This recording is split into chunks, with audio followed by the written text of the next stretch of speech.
Everyone, তো আজ চলে গেছিলাম মায়ের সাথে মেলাতে। কাল হলো পয়লা বৈশাখ, আর কাল তো মেলাতে প্রচুর ভিড় হবে, তাই আজই বেরিয়ে গেছিলাম। মায়ের সাথে তেমন বেরোনো হয় না এখন আর। আজ খুব বলার পরে মা বলল চল তাহলে ঘুরে আসি।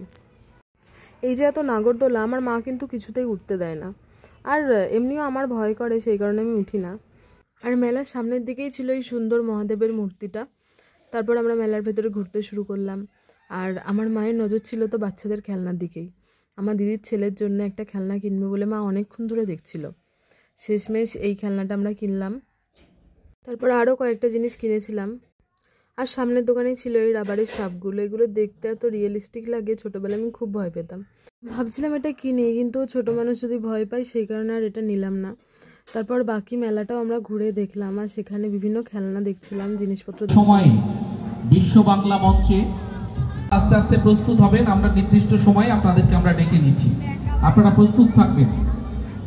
আজকে চড়কের দিন, বাবা ভোলানাথের আমরা আন্তরিকভাবে কৃতজ্ঞতা জানাই বনগাঁর সম্মানীয় প্রশাসন, যারা প্রত্যেক দিন মেলা। মায়ের সাথে মেলায় ঘুরে কিন্তু বেশ ভালো লাগছিল, আর ভাবছিলাম কি কিনবো, শুধু মনে হচ্ছে এটা কিনি ওটা কিনি, কিন্তু আমার মা একটা কিচ্ছু আমাকে কিনে দেয় না। বলে সব কিছু ফালতু জিনিস, এগুলো বাইরে থেকে কিনবি, পরে আর কোনো কাজে লাগবে না। তো এই ক্লিপগুলো, হেয়ার ব্যান্ড সব কিছু দেখছিলাম, কিন্তু আমার মায়ের কিছু পছন্দ হয়নি। আর এই তারপরে কাচের গ্লাস, কাপ এগুলো দেখছিলাম।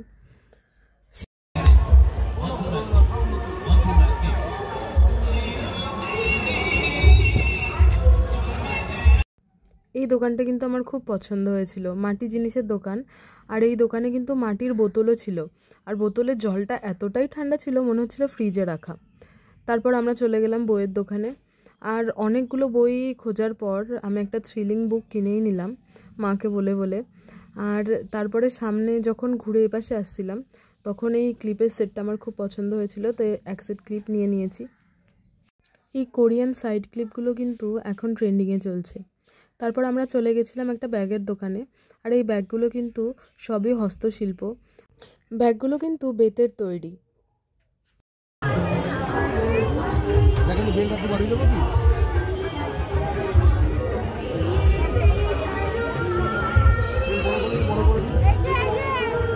আর এই ডলগুলো আমার এত ভালো লাগছিল, কত ধরনের ডল ছিল, কিন্তু আমার মা একটাও আমাকে কিনে দেয়নি, আর আমাকে কিনতেও দেয়নি।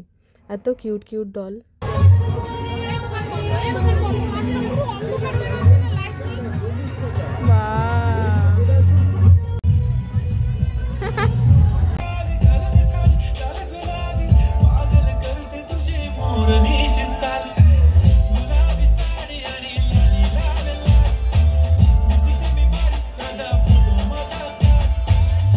গরমে ঘোরার পর ম্যাঙ্গো আইসক্রিম কিন্তু খুবই টেস্টি লাগে।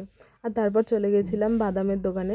আমি মেলায় গেলে প্রতিবার আমি বাদাম কিনবই, ভাজা বাদাম খেতে কিন্তু আমার খুবই ভালো লাগে। আর তারপর চলে গেছিলাম এই হ্যান্ডমেড চুড়ি, হাড়ের দোকানটাতে। তো আমার ভিডিওটা এখানেই শেষ করছি। ভালো লাগলে অবশ্যই একটা কমেন্ট, লাইক করে দেবেন। Thank you everyone.